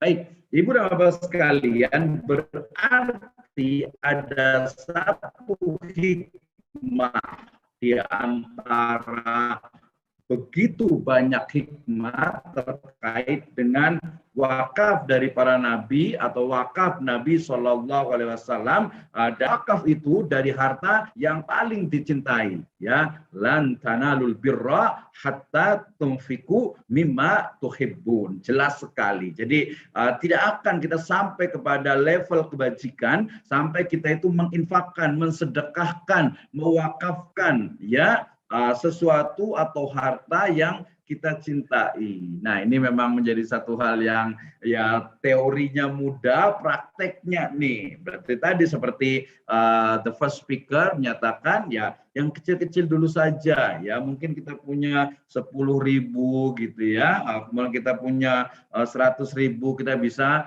wakafkan. Nah, yang kedua adalah bahwa harta yang produktif yang memberikan manfaat dan maslahat bagi umat. Ya, ini karakter yang kedua. Nah, kita kaitkan dengan di masa sekarang, di mana bagaimana sebenarnya ini, apakah memang umat Islam yang nggak mau berwakaf atau kepercayaan trust dari umat Islam terhadap lembaga wakaf. Nah, dari beberapa riset yang saya baca, literatur, ya sebenarnya permasalahan utamanya adalah pertama terkait dengan SDM atau sumber daya insani, sumber daya manusia, nazir atau pengelola dari wakaf itu sendiri. Ya, riset saya juga kemarin saya membantu juga seorang mahasiswa juga di misalnya saya sebutkan saja lembaga wakaf di Darut Tauhid di Bandung sana gitu ya, dengan pola-pola yang cukup produktif sehingga bisa juga mengembangkan dari wakafnya itu, dari wakaf tunai yang diamanahkan kepada mereka. Nah, kita bisa diskusi lagi ini. Nah, kemudian contoh teladan dari Nabi SAW dalam berwakaf dan juga para sahabatnya ini menunjukkan bahwasannya ini adalah satu ibadah yang memiliki tadi dua dimensi dan sangat penting dalam pengembangan dari wakaf ini. Bahkan justru kalau kita bisa mengatakan ya wakaf ini yang lebih luas cakupannya, kemudian juga dia lebih fleksibel untuk peruntukannya. Kenapa? Kalau zakat ya dia sudah 8 asnaf, walaupun the new interpretation ya interpretasi penafsiran baru terhadap 8 asnaf ini mungkin ada beberapa yang mengembangkan, tapi tetap saja dia masih dalam lingkup asnaf itu sendiri. Nah, kalau wakaf dia tidak terbatas dengan itu sehingga sangat banyak sekali, sangat luas sekali untuk dikembangkan, tetapi ternyata tadi tantangannya itu berada di depan. Nanti saya akan bicara terakhir setelah ini. Nah, tradisi umat Islam yang baik dalam berwakaf hingga saat ini, saya juga pernah membuat sebuah webinar juga dengan ada satu teman dari Turki, kemudian juga dari Sri Lanka dan juga dari Singapura tentu saja ya. Ternyata di Turki sana kebiasaan itu memang ada gitu ya, walaupun ya beberapa kali di awal itu ya, di awal tentu saja di masa Utsmani tadi sudah disinggung juga, tradisi-tradisi kebiasaan untuk wakaf itu sangat baik sekali berkembang ya, tetapi itu memang ya our history ya. Nah, kemudian ya hancur bersamaan dengan kekalahan dari umat Islam sehingga ya kita sekarang itu mencoba bangkit lagi. Nah, kebangkitan dari peradaban wakaf ini apakah terus berjalan? Ya kita akan melihat sama-sama. Nah, termasuk juga hikmah dari wakaf yang dilakukan oleh Nabi dan para sahabatnya adalah boleh wakaf bagi keluarga. Saya dalam Green Wakaf itu pernah membuat satu produk namanya wakaf rasa investasi yang merujuk kepada fikih kontemporer terkait dengan wakaf yang sifatnya dia bukan hanya mu'abbad, tetapi dia sifatnya itu mu'aqqad. Ya, saya punya uang misalnya 100 juta, ya dalam mungkin 6 bulan ini nggak dipakai. Saya pengen dapat pahala nih dari 100 juta ini, maka kemudian oke, ini saya boleh silahkan digunakan wakaf selama jangka waktu 6 bulan, nanti hasilnya silahkan diambil, kemudian nanti 100 juta setelah 6 bulan dikembalikan lagi ke saya. Nah, ini fikih kontemporer gitu yang dikembangkan oleh beberapa teman terutama di praktisi dari wakaf ini. Nah, dari sini we can discuss ya. Sebelum ditutup saya ingin bicara. Ini saya nyebut tentang gambarnya adalah Nusantara ya. Ini menjadi satu hal yang sebenarnya juga menjadi satu pandangan kita ke depan terkait dengan beberapa tantangan. Tadi sudah sebutkan di awal bahwa salah satu dari kendala ya utama dalam pengelolaan dari wakaf ini, terutama bicara wakaf tunai ya, itu adalah terkait dengan SDM yang masih kurang. Sekarang BWI sangat gencar sekali untuk sertifikasi dari nazir wakaf ya nazir gitu ya. Kemudian juga saya juga buat produk juga trainer juga, dan sekarang kemarin sudah launching juga untuk Breto Foundation untuk wakaf tunainya juga. Nah, ini juga kita mencoba memang kita itu berikhtiar, kita itu berusaha. Nah, nanti kita akan analisis, kita evaluasi. Evaluasi pertama adalah terkait dengan dengan SDM, di mana ya pemahaman nazir terhadap industri, terhadap investasi itu masih kurang. Sehingga dulu pernah saya berpikir berarti masalah selesai, salah satu solusi untuk SDM ini adalah seorang nazir itu adalah seorang manajer investasi. Oke, ya. Ternyata setelah nazir itu diajarkan untuk bagaimana berinvestasi, ya pasti secara syariah, secara syar'i, kemudian memahami risk management, manajemen risiko, kemudian juga akuntansi dari wakafnya, pelaporannya. Ternyata muncul masalah berikutnya. Ya ternyata dari sisi manajemen resiko dari wakaf ini agak cukup berat gitu ya. Kenapa? Karena usaha-usaha yang betul-betul dia produktif itu betul-betul harus menggunakan ketajaman dari analisis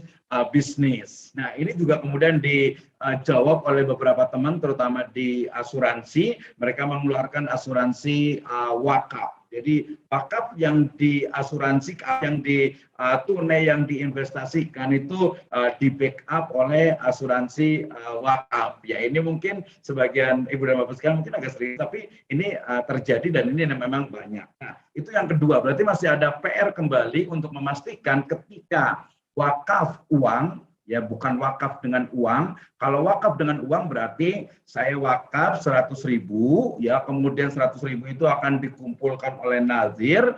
Setelah terkumpul misalnya 100 juta atau 1 miliar, kemudian dibelikan satu benda, ya dibelikan objek dari wakaf atau maukufnya itu. Nah, tapi kalau saya investasi betul-betul uang, berarti saya transfer untuk wakaf 100.000 misalnya, kemudian dari 100.000 dikumpulkan oleh nazir, tapi memang untuk betul-betul real business. Jadi bukan untuk membeli satu objek wakaf tertentu yang misalnya gedung, misalnya rumah, misalnya semen, misalnya pasir, misalnya batu, atau lahan tertentu. Nah, oke. Jadi ketika bicara tentang produktif, ini juga ada sedikit beberapa kontroversi. Definisi produktif itu apa sih, gitu ya? Apakah ada beberapa katakan kalau untuk masjid, untuk rumah Quran, untuk pesantren, untuk majelis taklim itu ya tidak produktif? Ada juga, ada yang mengatakan membalikan diri juga, ya enggak itu kan produktif untuk umat, untuk ibadah dan lain sebagainya. Oke, produktif gitu ya. Tapi kalau saya lebih mengatakan lebih cenderung bahwa yang namanya produktif itu adalah memang dia bermanfaat, manfaatnya, maslahatnya itu lebih banyak dan continue berkesinambungan. Nah, ini menjadi hal yang cukup menarik juga, apalagi nanti kalau akad dengan wakifnya itu kemudian menjadi satu hal yang kontroversi. Terjadi satu juga permasalahan ketika udah sampai ke level ruslah. Ya, ini case, the fact case ya, kisah nyata satu teman kemarin konsultasi tentang ada satu tanah wakaf tidak luas sebenarnya, dia hanya sekitar 90 meter ya, tapi kemudian di pinggir jalan provinsi. Jadi ketika dihitung harganya sekitar ya cukuplah sekitar 500 juta. Nah, ketika 500 juta ini kemudian tanahnya itu ingin dijual ya karena memang sudah tidak cocok lagi, dalam artian ya ada satu dan lain hal. Sebenarnya lain halnya itu adalah tanah itu 90 meter kemudian dibangun sebuah toko gitu ya oleh orang lain, dan itu akadnya adalah memang wakaf tanahnya saja, dan kemudian ternyata pihak dari nazir juga memerlukan untuk perluasan sekolahnya dan juga pengembangan dari organisasinya itu, sehingga kemudian ketika dijual ternyata di pengelola sendiri mereka beda pendapat. Yang satu dijual kemudian beli lahan tanah yang sama lagi, atau yang satu lagi mengatakan tanahnya dijual tadi itu kemudian dijadikan untuk bangunan. Nah ini terjadi banyak beda pendapat, tapi karena satu organisasi ini kemana alhamdulillah bisa diselesaikan. Baik, Ibu dan Bapak sekalian, kita bisa lebih banyak lagi diskusi tentang wakaf dan kendali, yaitu tentang kos operasional. Ini sangat ketika saya pernah diskusi dengan satu pejabat di level Kota Madia yang mengelola wakaf, ternyata kos biaya untuk operasional ini sangat besar sekali. Nah ini ketika membawa wakaf kemudian ke ranah bisnis. Ya, sama seperti zakat misalnya, itu operasional itu sangat tinggi sekali, sehingga dalam satu case itu ya seorang amil dia dapat dari asnaf, mulai dari amil, kemudian fakir miskin, kemudian juga dia dapat fisabilillah, dan juga dapat dari ghorimin. Itu pun tidak menutup untuk gaji UMR. Is a big problem. Ini masalah yang dihadapi, termasuk wakaf juga. Ketika wakaf itu 100.000, otomatis kan tidak 100.000 sebenarnya. Nah biasanya kita sebagai nazir itu mengatakan, oke, Bapak transfer 100.000, tetapi sebenarnya Bapak itu wakafnya akadnya 80.000 ya. Yang 20.000 itu adalah untuk biaya operasional. Ya, kenapa? Karena ya kita banyak sekali keperluan, nggak mungkin kita tidak boleh menggunakan uang wakaf. Ya, berarti harus ada biaya operasional. Ini juga menjadi satu masalah, termasuk pilihan dalam bisnis, pilihan dalam investasi yang ya tadi harus memahami dari manajemen resiko. Oke, ya banyak sekali ketika bicara tentang wakaf ini dan we can discuss about this. Terima kasih Ustaz Khalif dan juga Ibu Dr. Heni. Baik. Ini ajak teman-teman untuk Baik, bisa terima kasih Ustadz Dr. Abdurrahman Misnu, BPMEI atas paparannya yang luar biasa, komprehensif, menyinggung beberapa hal terkait dengan sejarah wakaf, kemudian definisi wakaf, macam-macam wakaf, dan semacamnya. Mudah-mudahan paparan dari kedua narasumber kita saling melengkapi sehingga memberikan pemahaman baru kita tentang wakaf, pemahaman yang bisa merubah mindset kita dari mindset lama yang memaknai wakaf hanya sebatas beberapa poin saja, tetapi sekarang ternyata wakaf itu bisa lebih luas dan lebih mudah untuk dilaksanakan sebagaimana tadi sudah dijelaskan oleh Ibu Dr. Heni Haryastuti. Baik, Bapak dan Ibu peserta webinar, kita masih ada waktu gitu ya untuk masuk pada sesi diskusi, dan alhamdulillah ini diskusinya cukup menarik, banyak hal yang saya catat untuk bisa kita diskusikan. Pertama, saya ingin langsung saja menyampaikan pertanyaan terlebih dahulu dari peserta kurma yang menyimak dari live streaming YouTube. Ini ada pertanyaan pertama disampaikan oleh Bapak Bayu Aryawan dari program Pascasarjana Universitas Halu Oleo, Kendari, Sulawesi Utara. Pertanyaan disampaikan untuk Ibu Henik. Apa perbedaan prinsip wakaf dengan hak kepemilikan dari dasar hukum yudikatif? Misalnya, kepemilikan tanah berdasarkan putusan pengadilan negeri atau tata usaha negara. Begitu pertanyaannya, Ibu Dr. Heni, barangkali bisa langsung ditanggapi, kami persilakan. Terima kasih Pak Bayu, apresiasi sekali dengan Pak Bayu, ini pecinta kurma nih Pak Holid, yang Ya, selalu menyimak kurma, tidak pernah melibatkan kurma nih. Padahal di sana udah buka puasa nih kayaknya ya Pak Bayu ya. Baik Pak, yang dipertanyakan adalah status dari tanah wakaf itu, gitu ya.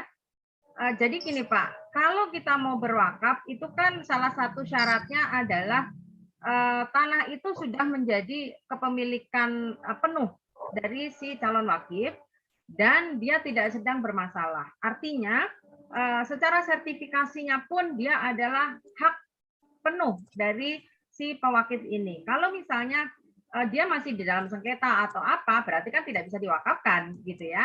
Artinya tanah yang kita akan wakafkan itu adalah benar-benar tanah yang sudah tidak ada bermasalah, sertifikatnya dan lain-lain. Nah, kalau untuk dari sisi yudikatifnya, wakaf ini kan sebenarnya di bawah BPN ya. Jadi mengikuti hukum agraria yang tertuang di dalam hukum agraria Undang-Undang Nomor 5 Tahun 60. Kemudian payung hukum dari wakaf ini untuk legalitasnya secara yudikatif pun juga sangat lengkap karena dijamin juga di Undang-Undang Nomor 41 Tahun 2004.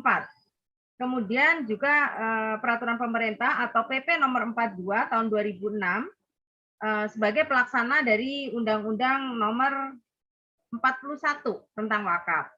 Kemudian juga ada SKB bersama antara Menteri Agama dan Kepala BPN. Jadi kalau bicara tentang legalitas tanah wakaf ini sudah pasti insya Allah aman.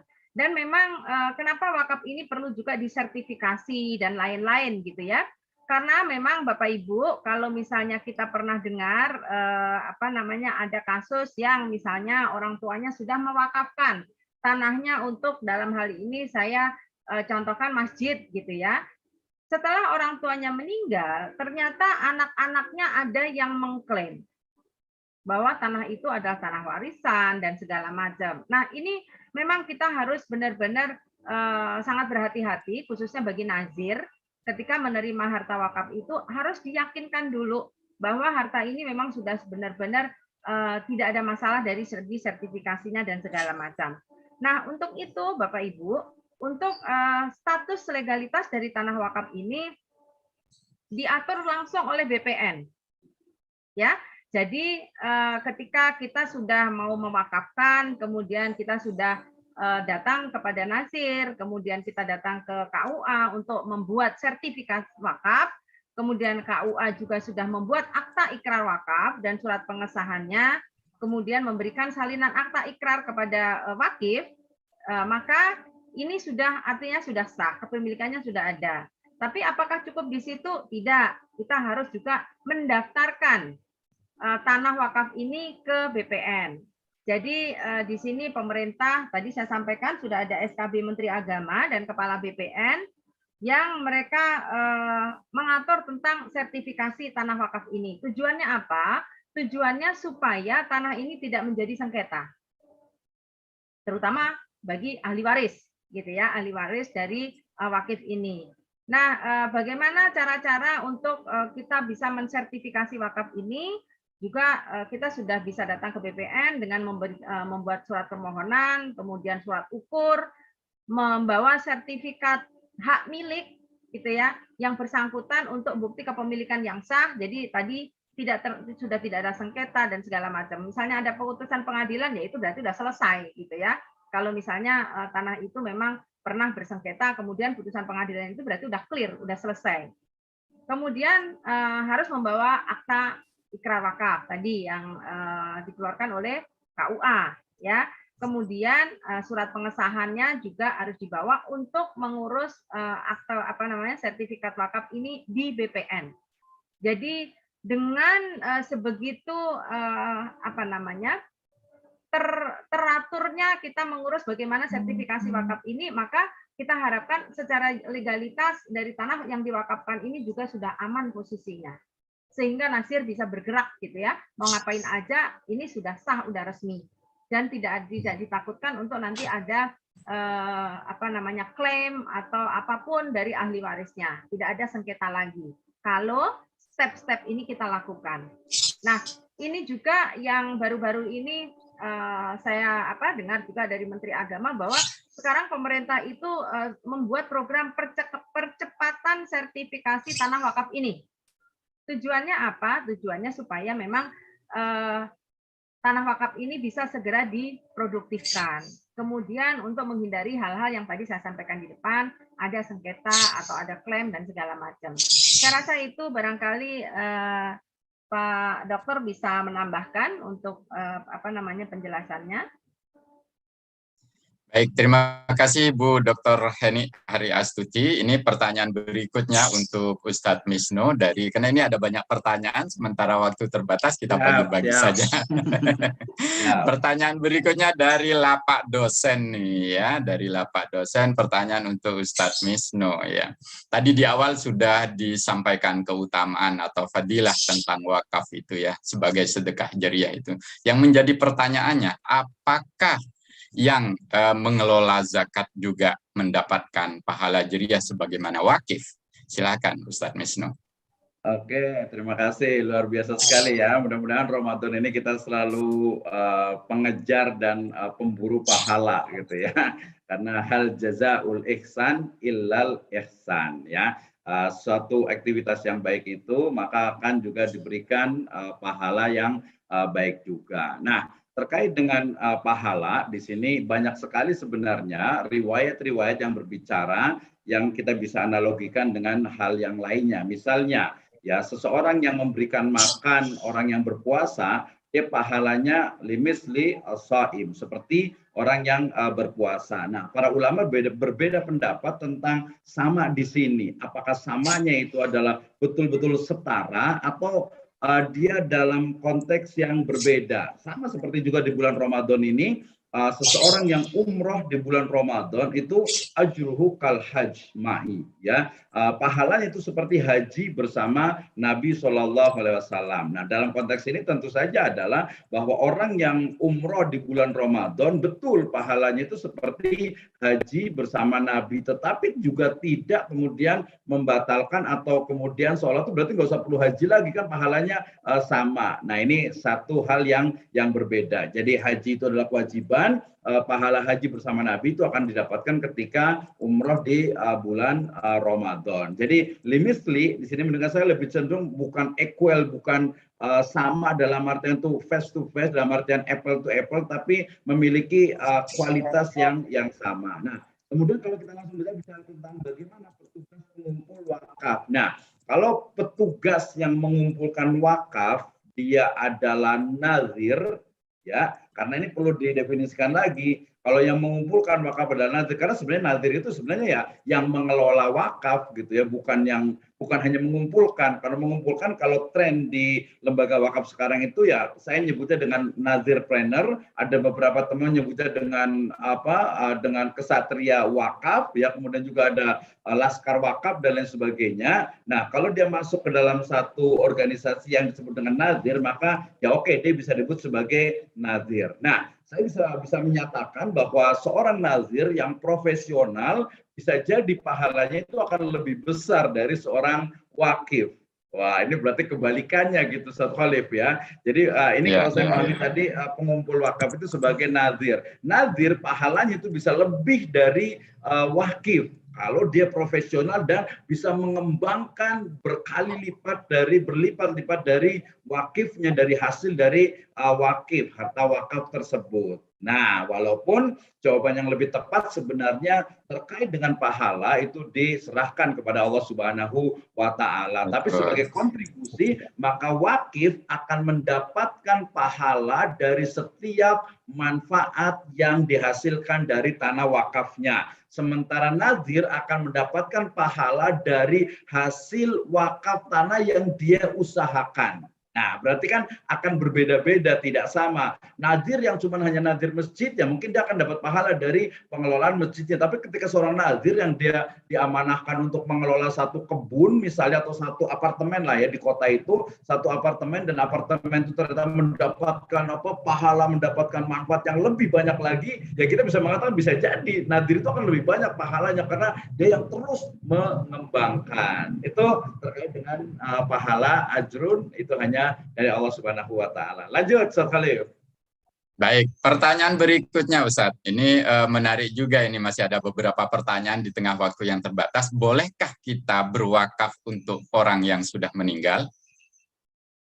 Oke, ini menarik sekali ya terkait dengan berwakaf untuk orang yang meninggal, kemudian juga kita bersedekah untuk orang yang sudah meninggal gitu ya. Nah, dalam konteks ini saya lebih cenderung mengatakan kalau yang meninggal itu adalah anaknya itu diperbolehkan karena dia ada ikatan darahnya. Artinya dia betul-betul oke, saya mewakafkan rumah ini untuk siapa? Untuk ibu saya gitu ya. Nah, ini kan sebenarnya kalau secara fikih juga sebenarnya kita katakan yang namanya syurut dan juga arkan, rukun dari wakaf itu ada wakifnya, dan wakif itu adalah malikutam, pemilik mutlak. Nah, kemudian sekarang gimana kalau ternyata yang miliknya itu misalnya, nah kalau dia itu milik dari anaknya kemudian diwakafkan untuk orang tuanya, anta wa maluka li abika. Ya, engkau dan hartamu itu adalah milik dari ayahmu, milik dari ibumu, milik orang tuamu. Ini menjadi sah. Nah, kalau dia yang orang lain, nah ini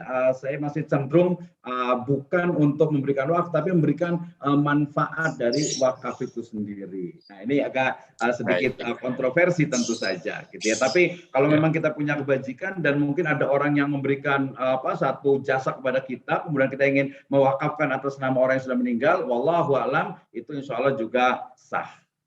Terima kasih. Baik, terima kasih Ustadz Misno. Ini saya informasikan kepada Bapak Ibu, juga kepada Ustadz Misno bahwa Ibu Dr. Heni berhalangan melanjutkan karena memang ada tugas. Jadi mohon berkenan ada beberapa pertanyaan yang bisa sampai selesai, kami ajukan untuk kita diskusi. Ya, kalau begini. Ustaz Dr. Bahrul Ulum ini kita diskusi lebih santai, udah lapar soalnya katanya teman-teman. Ya, baik. Nanti Ustaz. yang di ruang Zoom juga kami berikan kesempatan, silakan jika ingin berdiskusi juga dalam kesempatan ini. Ada Ustadz Dr. Haji Muhammad Bahrul Ilmi, ada Ustadz Dr. Selamat Mujiono juga, silakan. Saya lanjut Ustadz, pertanyaan berikutnya. Tadi dalam paparan disampaikan ada banyak kalimat tentang wakaf produktif gitu ya. Sementara secara definitif wakaf itu kan bisa dimaknai berhenti atau menahan. Adapun kata produktif kok sepertinya kontradiktif dengan berhenti atau menahan, karena produktif berarti kan dinamis nih Ustaz. Apa sebenarnya maksud dari wakaf produktif itu? Apakah itu tidak bertentangan dengan konsep dasar wakaf? Silakan. Oke, terima kasih. Ya, berarti ini mungkin ya mohon maaf untuk penanya perlu diluruskan definisi dari al-habsu. Ya, tadi di riwayat dikatakan al-habsu aslaha. Ya, jadi ditahan itu pokoknya, modalnya, aslinya. Ditahan dalam artian habsu minal yuba au minal bai, minal irs wa minal hibah. Jadi yang disebut dengan ditahan, ya yang disebut dengan kita itu di habs itu, ya itu adalah tidak boleh dijual, tidak boleh diwariskan, tidak boleh dihibahkan, ya tidak boleh dipindahkan kepada orang lain, ya dalam konteks dia bendanya itu, ya benda itu harus tetap ada, modalnya itu harus tetap ada. Nah kemudian ternyata bukan hanya harus tetap ada, ya konteks dari wakaf sendiri itu ya produktif. Nah ini mungkin juga ya bisa disebut kurang tepat ketika mengatakan wakaf produktif. Yang namanya wakaf ya produktif, gak usah ngomong wakaf produktif gitu. Karena yang namanya wakaf ya bendanya itu tetap ada, kemudian hasilnya itu akan terus berkembang, bahkan berlipat-lipat. Jadi wakaf ya produktif, tidak perlu menyebutkan wakaf itu produktif. Gitu ya. Tapi kalau di masa bilang wakaf produktif ya udahlah wakaf produktif. Oke, kita bicara tentang wakaf produktif Salif ya. Nah, wakaf itu produktif dalam arti ini juga dia, kalau saya dari beberapa analisis itu dia leveling, ya bertingkat-tingkat. Ya, tadi kalau mengatakan masjid tidak produktif, ya enggak juga. Wajib masjid justru wajib. Ya, karena untuk ibadah, sholat itu wajib, sehingga masjid itu menjadi wajib ada. Nah, jadi ya kalau orang mengatakan kenapa sih orang zaman dulu itu wakafnya itu adalah 3M katanya gitu ya, masjid, kemudian makam, kemudian madrasah. Ya memang itu yang utama pada waktu itu gitu. Jadi jangan juga mengatakan ya kita wakaf tuh jangan cuma 3M, masjid, makam, mushola. Ya memang itu yang wajib harus ada dulu gitu. Ya sama seperti mungkin orang-orang dulu di Indonesia misalnya mereka tuh belajarnya fikih ibadah dulu, ya memang harus fikih ibadah dulu gitu, muamalah ya setelah ibadah gitu ya, atau mungkin ya bisa bersamaan bisa, tapi yang ibadah yang sholat itu yang wajib dulu, yang puasa itu yang wajib, fikih ibadah, fikih sholat ya, fikih zakat itu yang wajib dulu. Wakaf ya wakaf masjid dulu yang wajib untuk berjamaah, untuk sholat dan lain sebagainya, madrasah untuk belajar, makam mau dimakamkan di mana. Nah, itu ya. Nah, jadi level pertama adalah level produktif, di mana produktif itu pemanfaatannya adalah untuk ibadah mahdhoh. Ibadah mahdhoh adalah ibadah yang sudah ditentukan. Nah, di level berikutnya adalah ibadah yang mungkin sifatnya itu ghairu mahdhoh. Dan di level yang ketiga itu adalah ini bukan naik ke atas gitu ya, tapi leveling yang sifatnya itu ya sama derajat, bahkan yang lebih utama ya pokoknya ini. Nah, yang di level yang ketiga ini adalah wakaf produktif yang memang itu bisa lebih bermanfaat, lebih luas lagi, memenuhi kebutuhan yang sifatnya bukan doruriyah tetapi hajiat. Nah, mungkin ini jangan salah juga, doruriyat itu makan ya, yang makan itu gitu ya. Kalau saya memahami yang di sini konteksnya adalah doruriyat itu ya ibadah utama. Setelah ibadah berarti muamalahnya. Nah, kemudian berarti yang sekarang cenderung orang mengatakan wakaf produk itu adalah wakaf yang memang dia itu bisa menghasilkan, bukan hanya di level ibadah mahdhoh. Nah, saya juga ingin bicara juga tadi tentang produktif juga. Ini kenapa ini kemudian kok kurang berhasil? Trust ini penting. Nah, gitu ya. Jadi makin banyak lagi nih. Jadi kenapa sih kok belum berhasil? Trustnya, kepercayaan. Termasuk juga tadi dari sisi fikih juga. Beberapa mazhab menyatakan namanya wakaf itu ya harus mu'abbad. Nah, wakaf itu harus mu'abbad. Tetapi kemudian tadi new interpretasi baru terhadap wakaf, ada wakaf mu'aqqad, sehingga beberapa pesantren besar bahkan wakaf itu tempat sampah, wakaf itu sapu, wakaf itu gayung, wakaf itu mungkin ya sesuatu yang mungkin setahun rusak atau mungkin beberapa bulan itu rusak. Nah, ini juga ya memang pemahaman dari yang ada pemahaman lama, ada pemahaman baru, sehingga ini juga di masyarakat terutama mayoritas kita yang ya masih menganggap wakaf kok uang nanti kemana duitnya nih, nggak jelas ya, biaya operasional dan lain sebagainya. Ini juga sosial problem tentang wakaf. Itu Ustaz Khalil. Lanjut lagi. Baik, terima kasih Ustaz. Masih bisa dilanjut nih Ustaz ya, sambil nunggu adzan adzan maghrib untuk wilayah Kabupaten Bogor. Belum. Pertanyaan berikutnya nih Ustadz. Ini soalnya menarik pertanyaannya ya Ustadz ya. Ya, Tadi kan Antum menyebutkan, tadi disampaikan oleh Antum bahwa ada wakaf uang, ada wakaf dengan uang. Ini agak ambigu memahami keduanya ini. Tapi mungkin yang perlu yang ingin kita dengar bersama-sama mungkin intinya kita bisa berwakaf dengan uang. Apakah itu wakaf uang atau wakaf dengan uang? Karena wakaf uang itu kan memudahkan bagi kita saat ini. Betul. Nah, mungkin yang ingin diketahui berapa besaran minimalnya kita bisa berwakaf uang itu atau berwakaf dengan uang itu. Kemudian bagaimana prosedurnya? Nah, ini kita perlu tahu ini kemana ya. Saya ingin wakaf. Tadi di webinar udah disampaikan bahwa kita nggak perlu kaya untuk berwakaf. Tapi saya kemana ya mau menyalurkan wakaf uang ini yang 5.000 per hari, per bulan, kata Dr. Heni, atau 10.000 per bulan gitu. Kemana ini bisa menyalurkannya? Ini penting saya rasa, Ustaz. Silakan, Ustaz.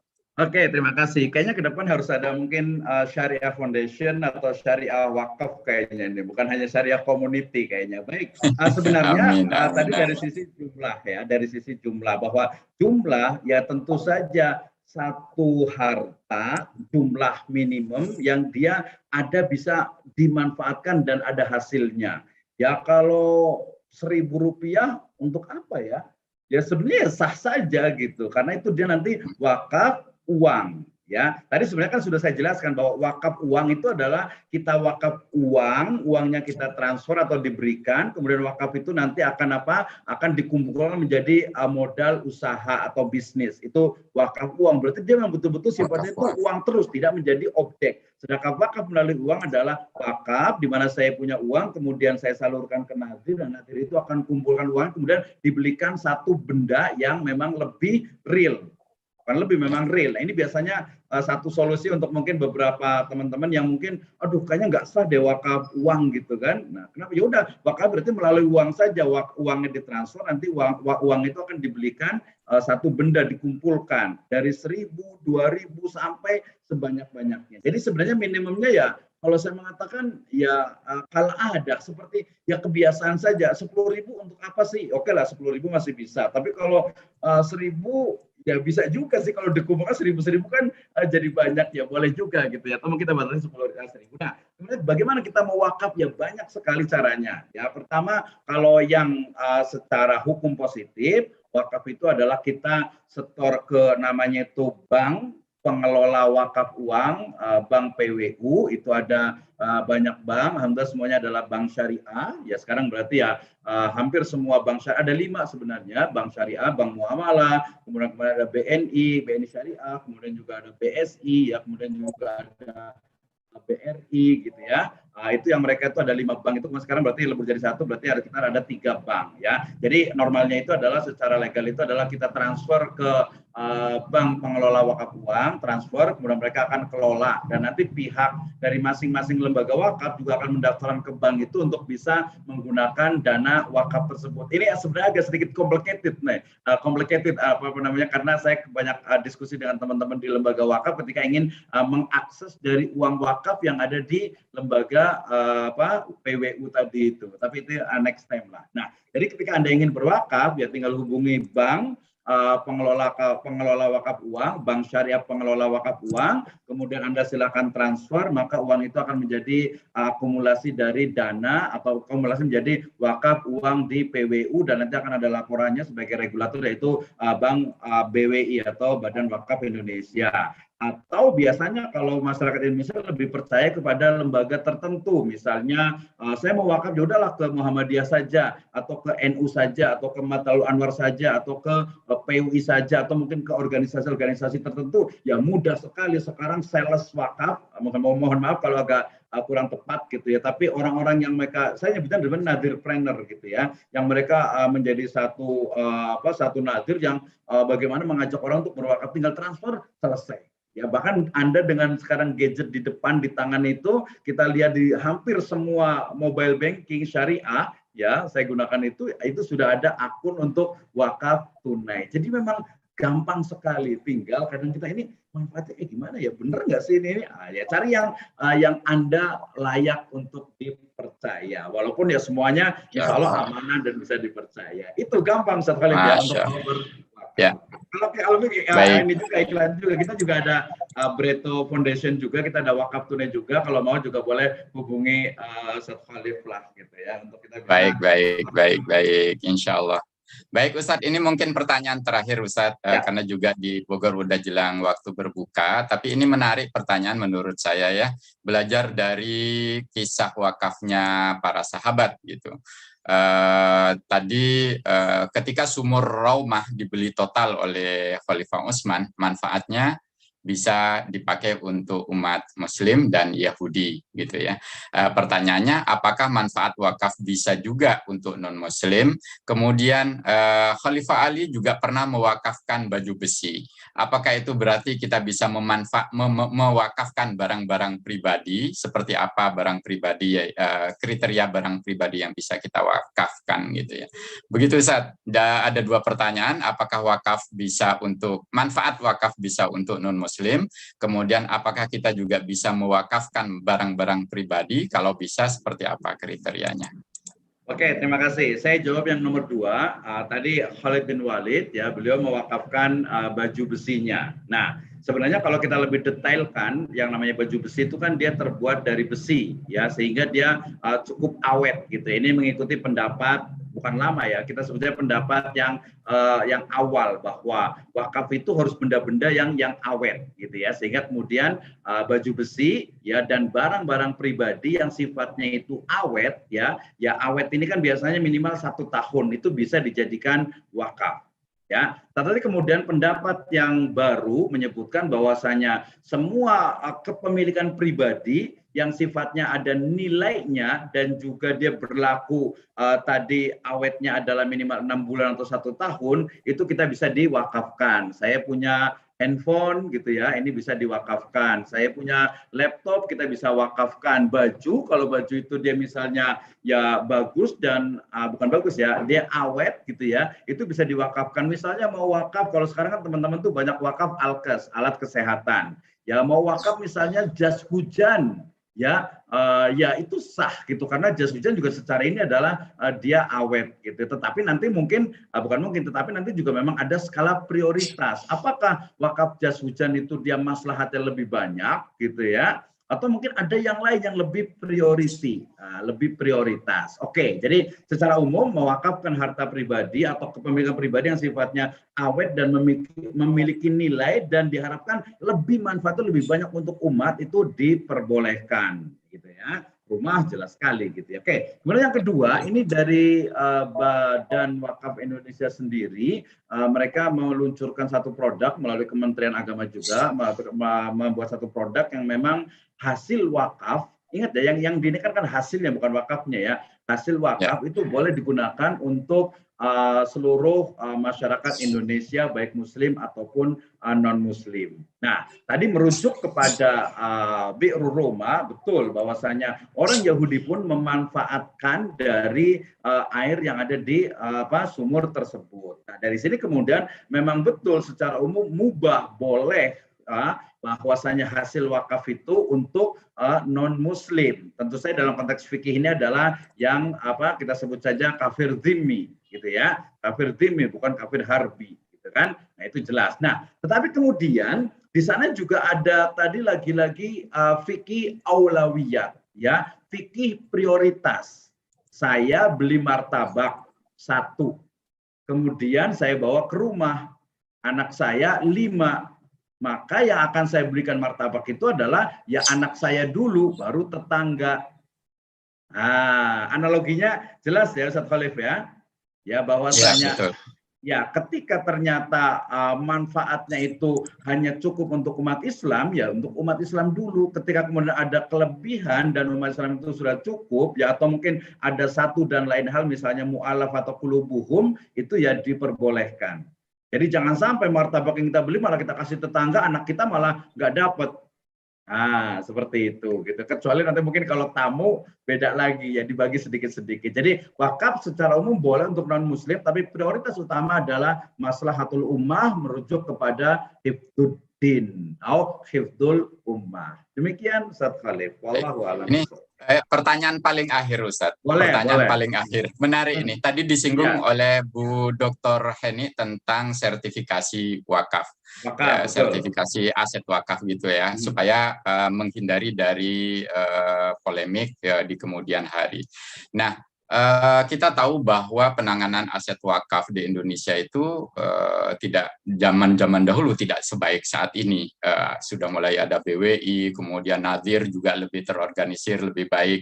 Nah, bicara tentang aset wakaf yang dulu yang dilaksanakan secara tradisional, misalnya pada tokoh masyarakat, pada tokoh agama setempat diserahkan sehingga tidak terorganisir dengan baik. Ini yang riskan hilang atau mungkin riskan konflik oleh ahli warisnya gitu, sehingga aset yang semula wakaf bisa jadi kemudian oleh ahli warisnya diambil kembali. Untuk menghindari seperti itu bagaimana nih Ustadz? Dan kalau sampai aset wakaf itu hilang, wakaf itu kan kepemilikannya udah diserahkan kepada Allah gitu ya. Kalau sampai aset wakaf itu hilang, siapa yang bertanggung jawab di hadapan Allah nanti atas hilangnya aset wakaf itu? Oke, terima kasih. Tadi mungkin perlu meluruskan sedikit, kita jangan sampai salah menyebutkan statement bahwa pengelolaan wakaf pada masa lalu itu kurang terorganisir, karena kita percaya sekali para kiai kita, orang-orang yang dipercaya oleh umat untuk mengelola wakaf sebagai nazir, itu mereka insya Allah amanah dan profesional sesuai dengan zamannya. Nah, yang banyak terjadi, dan ini saya mendapatkan banyak sekali keluhan, itu adalah memang dari keluarga. Perubahan sosioekonomi di masyarakat, kemudian awalnya ini memang wakaf dari orang tuanya, kemudian ketika orang tuanya itu meninggal, kemudian menyatakan anaknya ini bukan wakaf. Dan disinilah berbagai masalah-masalah itulah kemudian memunculkan adanya sertifikat wakaf. Jadi tanah yang sudah disertifikatkan itu tidak bisa dijualkan, bahkan untuk agunan pun tidak bisa. Jadi solusinya itu ya dengan mendaftarkan, kita datang ke KUA. Ingat, KUA itu bukan hanya nikah gitu ya, tapi KUA itu juga untuk pendaftaran untuk wakaf. Kita datang KUA, kita daftarkan, setelah tersertifikasi itu aman. Atau ya tadi ya orang anak cucunya itu ketika memang udah pernah mendengar baik hanya lisan saja ini diwakafkan, ya sudah bismillah, jangan memakan harta yang sudah diwakafkan kecuali hasilnya gitu ya. Nah, kemudian yang terakhir berarti kemudian yang salah siapa? Yang salah ini sebenarnya kalau human error-nya itu di nadir, berarti nadir yang salah gitu ya. Berarti kalau mamanya dia ternyata hilang atau mungkin rugi dan sebagainya, itu nadirnya yang salah. Tapi kalau mamanya ternyata ini keluarganya yang cekcok, yang ini dan sebagainya, berarti yang paling banyak kalau saya lihat bukan nadirnya. Tadi saya katakan nadir itu banyak mereka amanah lah gitu, insya Allah gitu ya. Justru yang paling banyak itu adalah keluarganya. Maka keluarganya ini yang banyak justru mengambil alih dari harta yang wakaf menjadi non wakaf. Dan ini berarti kita harus banyak belajar, mendalami lagi din kita, mengamalkan, dan insya Allah Ta'ala ini akan menjadi satu bekalan kita, apalagi di Ramadan dan juga di masa-masa yang akan datang. Jangan sampai kita wala taqulu amwalakum bainakum bil batil, tidak boleh makan harta secara batil. Salah satunya adalah harta yang sudah diwakafkan, tidak boleh kita ambil kembali, apalagi yang wakaf itu sudah meninggal dunia. Wallahu a'lam bishawab. Terima kasih Ustaz Khalif. Baik, terima kasih banyak Ustadz Dr. Ahmad Misno. Tadi juga sudah diluruskan statement saya ya yang keliru bahwa pengelolaan wakaf di zaman dahulu belum terorganisir dengan baik. Mungkin maksud saya belum terdokumentasikan dengan baik gitu ya, seperti saat ini sudah mulai ada sertifikasi wakaf. Saya juga mohon maaf atas kekeliruan itu. Baik, Bapak dan Ibu peserta Kurma rahimakumullah, ini diskusinya Masya Allah luar biasa, dan terima kasih kepada Ustadz Dr. Ahmad Misno yang sudah menjawab semua pertanyaan-pertanyaan tersebut. Jazakumullah khairal jaza. Kita akhiri webinar kita sore hari ini dengan bersama membaca hamdalah. Alhamdulillahirabbil alamin dan kafaratul majlis. Allahumma bihamdika asyhadu an la ilaha illa anta astaghfiruka wa atubu ilaik. Salam